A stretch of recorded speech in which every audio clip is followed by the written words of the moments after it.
Okay, brothers, after you have stretched all parts of the body, inshallah, we come back, and if you have any questions, تفضل شيخ.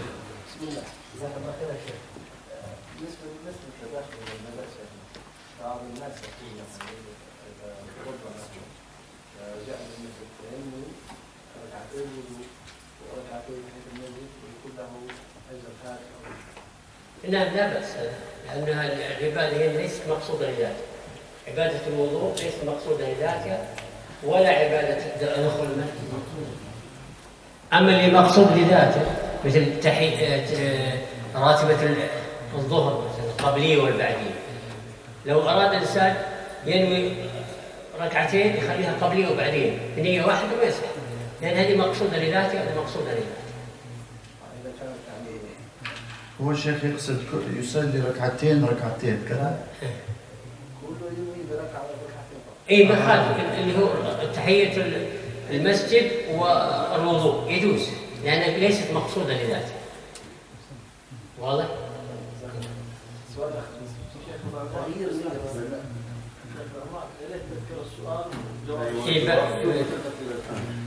طيب حاضر. اذكر السؤال إن شاء الله. طيب. The question was, if someone does wudu and he comes to the masjid and he prays 2 rak'ah for the wudu, and also he only prays 2 rak'ah, not intending as a tahiyatul masjid, greeting of the mosque, and also the same in the same time for the 2 rak'ah of after wudu, which you can do. The Sheikh said it's permissible to do because both of them are not intended by themselves. They are intended as, for example, for wudu or for the masjid. But if we have a situation where we combine 2 rak'ah of, for example, before dhuhr and 2 after dhuhr, meaning 4 rak'ah, and each one of them is a separate and intended for themselves, we can't actually do that.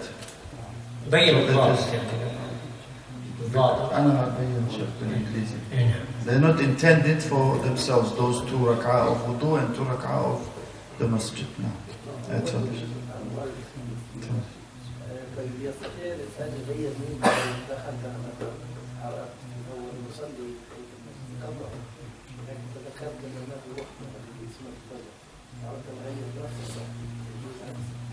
تغيير النية. لا، تغيير النية إذا كان تغيير النية من أمر مطلق إلى أمر مقيد ما تصح.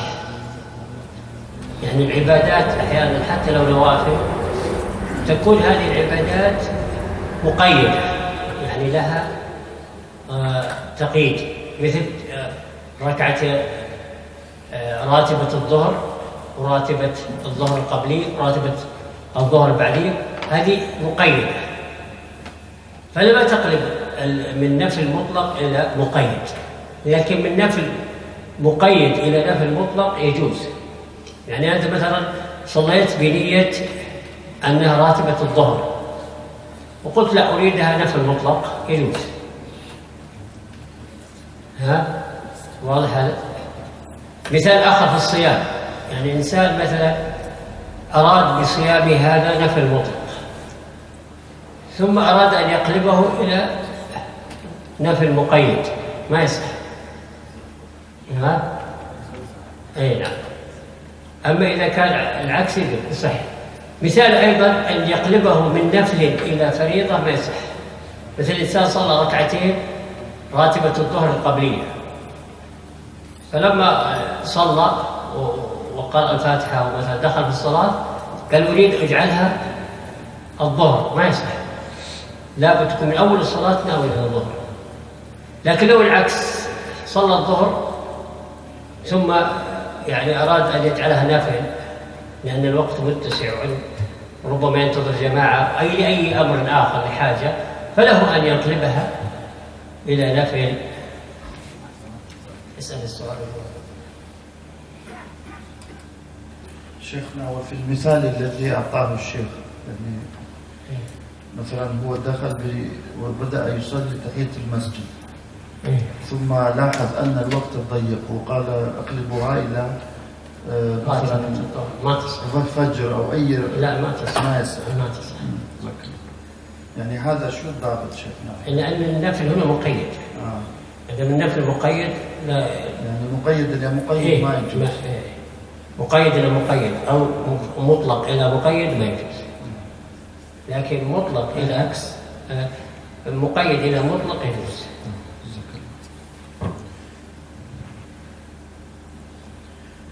The question was, if someone comes and wants to pray the greeting of the mosque, I will keep calling it Tahiyatul Masjid, so we get used to the Arabic.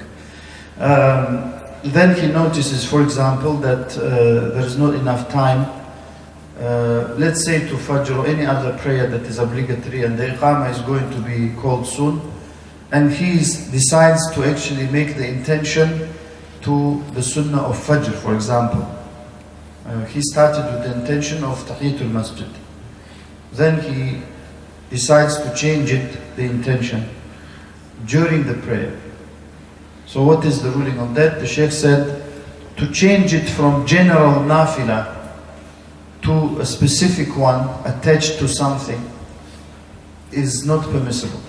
So the example of that is a person who comes and stays in the mosque and he decides to pray generally. Not even for the masjid, or he already prayed for the masjid. But he has time, for example. So he decides to pray general prayer, not attached to anything. Then while he is praying that, he decides to change it to sunnah of some salah. Then in that case it's not allowed, but the opposite is allowed. The opposite is allowed. If he is praying a specific prayer, and he decides to change it to general. Now, or to change nafila, non-obligatory prayer, to obligatory. Then he is not allowed to do it. The opposite is allowed. For example, if someone came and he started praying dhuhr, thinking that it's time, and he noticed that people haven't prayed yet, but he thought they'd prayed. And he started with the intention of obligatory. And he decides to change it to sunnah of dhuhr, for example. During the prayer, of course, we mean. That's the point. Then in that case it's permissible, because the Sheikh said the principle is to change from specific to specific is not permissible, but from specific to general is allowed. So you may find a difference of opinion on this, just for us to know, but this is the opinion of the Sheikh now. We'll take one, inshallah, written, and then we come to the brother. The example you gave for a forgotten obligation that doesn't need compensating was when the Prophet ﷺ removed his shoes that had najasa and continued. What can a Muslim lady do if she notices her footwear has najasa and removing them will expose her feet? سائلة تسأل شيخنا إذا لاحظت مسلمة التي في الصلاة أن في نعالها قذرا أو أذى أو نجاسة، وخلع النعال يؤدي إلى كشف العورة في الصلاة، فماذا تعمل؟ جزاك الله خير. إذا لا يمكن خلع النعال إلا بكشف العورة فتبطل الصلاة، تعيد الصلاة. كذلك لو كان مثلا إنسان تذكر أن أحد ثيابه نزل، نفرض أن هذا في السروال الداخلي ولا يستطيع أن يعني ينزعه إلا بكشف العورة، فهنا تبطل الصلاة، يعيدها ما دام تذكر أن لازم، فيخرج من الصلاة ثم يغير الحذاء إذا كان يعني لا يستطيع المرأة خلعه إلا بكشف العورة، أو هو يغير السروال ثم يأتي بثوب آخر. نعم. The answer to that is that if it's only possible to remove the shoes by exposing the awra, or a man, in the case of a man, for example, it's you can say underwear. For example, he remembered and if he removes it, then of course his aura would be exposed. Then in that case, they must stop praying because their prayer is invalid in that state, and they must change if possible, and then start the prayer from new. Yes. Yes. الشيخ المرأة التي تلد في أثناء الولادة كيف تصلي؟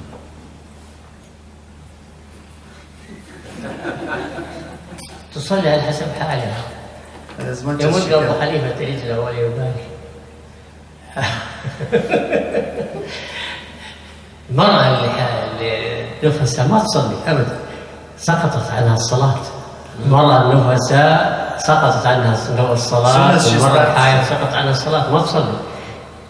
لكن شيخ قبل الولادة مثلا أو بدأ الألم وما زال يعني لا، يعني الكلام إذا ولدت قبل أن تلد نعم، لكن إذا خرج منها الولد أصبحت نفساء. أو كان قبل خروج الولد خرج منها دم النفاس فهذا يسمى نفاس، خلاص تسقط عنها الصلاة. ليس عليها صلاة إلى أن تطهر، يمكن تجلس شهر ونصف أو أكثر أو أقل على حسب الدم الذي عندها، لأن الدم أحيانا يكون الدم معها قبل الولادة، مثلا قبل الولادة بساعتين أو 3 ساعات أو نصف يوم أو يوم، فهذا يعتبر دم نفاس فتسقط عنها الصلاة، ما يصح عليها صلاة. لكن لو كان في رمضان تقضي الأيام. لو كان في ألم بدون شيء ما يخرج منها شيء؟ لا، إذا ما يخرج منها شيء وليس ولادة تصلي. يعني مثلا أدركتها صلاة المغرب وعندها آلام الولادة تصلي على حسب حالها، مثلها مثل المريض إذا كانت لا تستطيع تصلي قائمة تصلي جالسة، تصلي على جنبها على الفراش، مثلها مثل المريض، المهم تصلي. So the question is in labor pains, lady in labor pains. So there are 2 conditions. One is when I think they call it waters break or something, and the blood comes. In that case, of course, she doesn't pray until she gets purified. But if she has pain before that and no discharge or anything, the labor, you can say, hasn't started as such, then in that case she's considered a person who is unwell. In that case she should try and pray as much as she can. Well, if she can not pray standing or sitting, she's allowed to pray lying down and so on. Now, what is the name of the book you خليك عادل السؤال من هنا وسؤال. What is the name of the book you use for the talk, and how can we obtain it?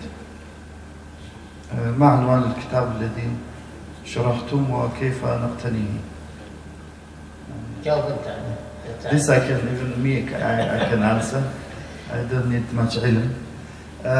This book, of course, is called the Principles of Fiqh in Arabic, and we were discussing with the brothers whether it is translated or not. I'm not sure. But أنا ودي الشيخ يعني طبعوا الكتاب، حنا طبعناه لو طبعوه باللغة العربية والإنجليزية قبل الدورة وزع على الرجال والنساء كان أفضل. And inshallah, hopefully the video possibly will be inshallah of some benefit. So it's called the Principles of Fiqh by Sheikh Saudi. I myself, I'm not sure if it's translated into English, but we have a very nice explanation by the Sheikh. Any questions, brothers?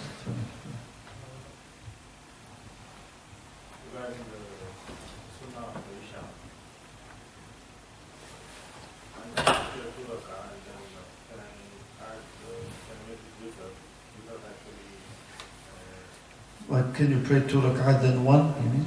Yeah, so praying, I intended starting praying 2 rak'ah. Yes. But while I'm praying, I decided to tweet for some reason.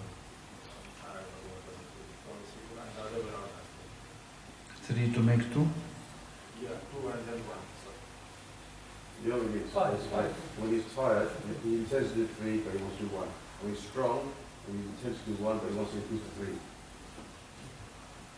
And when do you intend that, brother? During the salah or before?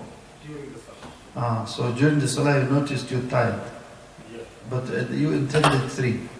I intended 2, but I started 2, okay. But it wasn't tired. I just wanted 3. So you didn't understand. You get 2. 2 and 1, but you want to know if you can actually make it 3 instead of 2 and 1, yeah? هل يجوز الشيخ له أن يصلي ركعتين بعد صلاة العشاء ثم مثلا يريد يوتر لكن في أثناء الصلاة يريد أن يجعل الوتر بدل أن يصلي الشفع الوتر، هكذا أنا فهمت، أن يجعل 3 ركعات متواصلات في أثناء الصلاة. يعني بمعنى أنه يغير النية، كان يريد أن ينوي أن يصلي ركعتين ثم يصلي ركعة واحدة، لكن في أثناء النية أراد أن يجعلها 3 ركعات متواصلة. لا بأس، لا بأس، ما في شيء. It's permissible. I will take another one here. What is the ruling for doing قربان on behalf of the deceased? ما حكم شيخ الأضاحي عن الموتى؟ الضحية على الموتى إن كانت وصية يجب تنفيذها. كان الميت مثلا أوصى وصية، يعني الأب مثلا أو الأم أوصى وصية فيجب تنفيذها إذا كان الابن يقدر على ذلك، أو جعل لها مالا، يعني أبقى مالا من ماله وقال يضحى عني أضحية واحدة أو 2 أو 3 على حسب ما أوصى به الميت، فيجب تنفيذ الوصية على ما هي عليه، لأن الوصايا يجب أن تنفذ كما أوصى بها الموصي من غير زيادة ولا نقص. أما إذا كان من غير وصية فهذا راجع إلى الأبناء يتبرعون بما شاء، والسنة أن الإنسان يضحي عن نفسه، هذا هو الواجب، هذا المشروع، ويشرك آباءه وأمهاته، فيقول مثلا اللهم هذه عن نفسي وعن أمي وأبي مثلا، هذه السنة. كما يفعل بعض الناس حتى عندنا هناك بعض الناس يضحي عن أبيه وعن أمه أو عن أمواته ولا يضحي عن نفسه، هذا خلاف السنة، خلاف المشروع. يعني يأتي ويشتري أضحية ويذبحها عن والده وعن أمه وعن الأموات ولا ينويها لنفسه، هذا خلاف السنة. السنة أن ينويها أولا لنفسه، هذا غير الوصية. إذا كان وصية ينفذها كما هي، إذا كان ما في وصية فالأولى أن يضحي عن نفسه ويشرك من شاء من أهله، أهل بيته وقرابته الأموات. نعم يجوز أن يشرك من شاء. النبي صلى الله عليه وسلم ضحى أضحية عن أمته كلها، يعني جميع الأمة ضحى عنهم النبي صلى الله عليه وسلم. وهذا الذي جعل بعض العلماء يقول أن الأضحية ليست بواجبة السنة لأن النبي ضحى عنا كلنا. نعم. The question was, I think I read it, was the ruling on doing qurbani on behalf of the deceased, the dead people. Then the answer is that if the person stipulated it in his will by saying that I would like such and such number of qurbani, we call it here, to be slaughtered, for example, and either he left money for that or he requested the children to do it. If they are able to do it, they must do it, because the will is actually, the will must be fulfilled. The will must be fulfilled without changing it in any way. But the sunnah is to actually, for the person to slaughter that animal on behalf of himself and any relatives that he wants it to slaughter for or on behalf of. Like he can say, this is, oh Allah, this is on my behalf and on behalf of my mother and father or whoever else, maybe brothers and so on, and sisters, if he has any of those that passed away. That is the sunnah. So it's not correct for someone, as many people do, to just buy the animal and slaughter it just on behalf of the relatives and not to mention yourself. So the correct way is to do it on behalf of you and the relatives. Any questions for this? Yes. Some people slaughter for their relatives of their stepfathers and mothers, and they distribute it to the poor people. Yeah. So is that allowed in Islam? Once a year, they do that. بعض الناس شيخ يضحي عن أقاربه الموتى ويوزع اللحم على الفقراء مرة في السنة مثلا أو كذا، فهل هذا الأمر مشروع؟ الأضحية له وقت معين، ما هي في أي وقت. لا يذبح يعني أنا الصدقة على الميت طيبة في أي وقت، سواء ذبح ذبيحة ووزع رحمة على الفقراء، أو يعني دفع مالا، أو اشترى مثلا بيتا لفقير، أو اشترى ثيابا لفقير، أو اشترى طعاما لفقير، هذا فيه أجر عظيم. الصدقة على الميت فيها أجر عظيم جدا، ولذا قال النبي صلى الله عليه وسلم أو ابنا يدعو له يتصدق عنه، فالابن يشرع له أن يتصدق على الوالد. الصدقة على الميت لها أجر عظيم جدا، بحيث أن مثلا يشتري أضحية ويذبحها ويوزعها للفقراء وينويها لوالده ولأمه أو لأقاربه، ومثلا أو يشتري مثلا طعاما يوزعها للفقراء، أو يشتري ثيابا يوزعها للفقراء، أو مثلا يدفع فلوس، يدفع مالا للفقراء بنية أن هذا المال صدق عن والده أو صدق عن أبيه أو عن أمه أو عن أخيه، هذا في أجر عظيم، في أجر عظيم جدا. هل هناك أي نص من رسول الله صلى الله عليه وسلم؟ أي قلنا صدقة جارية أو ولد صالح يدعو له، إذا مات الميت انقطع عمله إلا من ثلاث. ليس هذا خاص بالولد شيخ؟ لا، العام حسن. النبي صلى الله عليه وسلم قال صدقة جارية أو ولد صالح يدعو له. فإذا انقطع الميت إذا مات الميت انقطع عمله إلا من العلم، إذا كان عنده علم، محاضرات، دروس، كتب ألفها، أو لو لم يكن عنده علم لكن يشتري كتب العلم يوزعها، يشتري مثلا كتب لأهل العلم يوزعها عند الناس، هذه يبقى له. كل من قرأ في هذا الكتاب لو اشترى قرآنا أعظم، يشتري قرآنا يجعله في مسجد، يجعله مثلا في بيت أحد الناس، فكل من قرأ بهذا القرآن ولو بعد 1000 سنة الأجر يرجع لهذا الرجل الذي اشترى هذا القرآن ووضعه في المسجد. هذا علم، حتى لو ما عنده علم، حتى لو كان عنده جاهل لكن اشترى قرآن، اشترى صحيح البخاري، صحيح مسلم، وضعه في مكتبة، يعني ساهم في نشر العلم، محاضرة زي هذه المحاضرة ودروس ساهم فيها، يعني هذا يكتب له. هذا العلم والدعاء من الولد ومن الأقارب يدعو له، والصدقة من أي واحد يتصدق عنه فله أجر، قريب، زميل، صديق، وأخ. نعم. The question was, is it correct in Islam to slaughter an animal and distribute the meat to the poor people?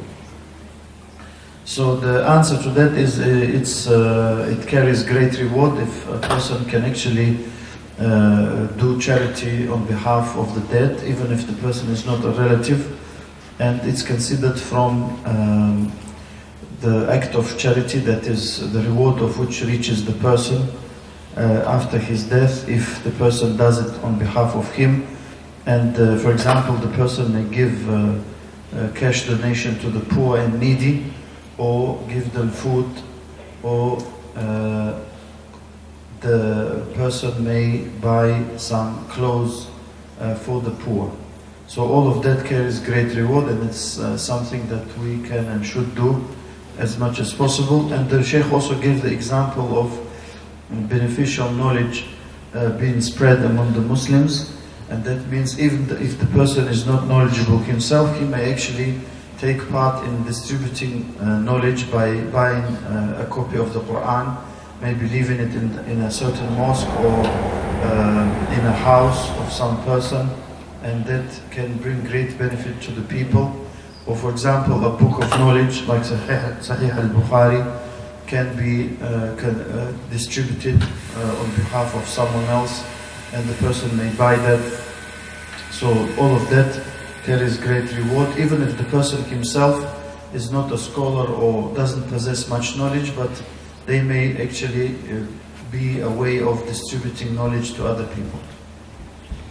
في نقطة ننبه لها أن بعض الناس مثلا يتصدق بالأشياء الأخرى، فالمفروض أن الصدقة تكون في الأمور المشروعة، يعني الدعاء، المال، الصدقة الجارية. يعني بعض الناس مثلا يهدي القربات للأقارب، فهذا نقول غير مشروع، وإن كان يعني جائز، مثل يصلي له أو يقرأ القرآن له أو يصوم له، يقول أصوم يوم الاثنين وأريد الأجر للوالد أو الوالد، هذا غير مشروع. الأصل العبادات أن تبدأ بها بنفسك أنت، هذا المشروع لك. فالمشروع في هذه العبادات صلاة، صيام، حتى لو نفل، المراد بالنفل، فإنها تكون لك وأجرها لك. إنما المشروع في هذه الأمور التي ذكرها النبي صلى الله عليه وسلم: الدعاء والصدقة والعلم اللي يبقيه نفس الميت، العلم الذي يبقيه الميت نفسه، هذا هو الذي فيه الأجر العظيم. إلا ما استثني، مثل أب مات لم يعتمر لم يحج فيعتبر عنه يحج، أو أم ماتت لم تعتمر أو تحج فإن، أو مثلا إنسان أب أو أم ماتت وعليها صوم أو عليها دين أو عليها قضاء أيام من رمضان، فيصوم ولده أو يصوم قريبه عن هذه الأيام، كما قال صلى الله عليه وسلم: من مات وعليه صوم صام عنه وليه. ولما سألت امرأة النبي عن أمها التي ماتت ولم تعتمر أو لم تحج، قال: حج عن أمك. وأيضا رجل سأل فقال: حج عن أبيك واعتمر. فالحج والعمرة والصيام الواجب أو الواجبات التي كانت على الوالد تؤدى عنه إذا مات ولم يفعلها.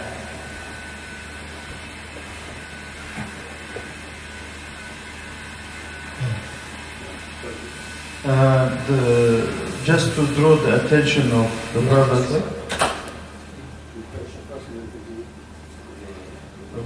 if we go in somewhere, then cut, because we have ممكن a long way. ما في معنى في الشيخ. مشكلة شيخ أمامنا طريق طويل. لا ما في مشكلة. ما في مشكلة. لا Because I'm the driver, no problem.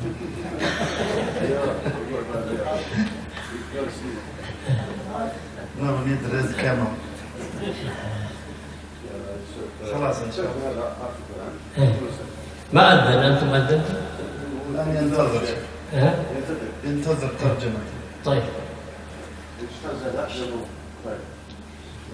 Just quickly. The Sheikh just made us aware of the difference between doing what is permissible to do in terms of the deceased, which is dua, doing charity on their behalf, and any knowledge that they may leave themselves, and actually doing some acts of worship for them. Some of them may be allowed, like fasting and hajj.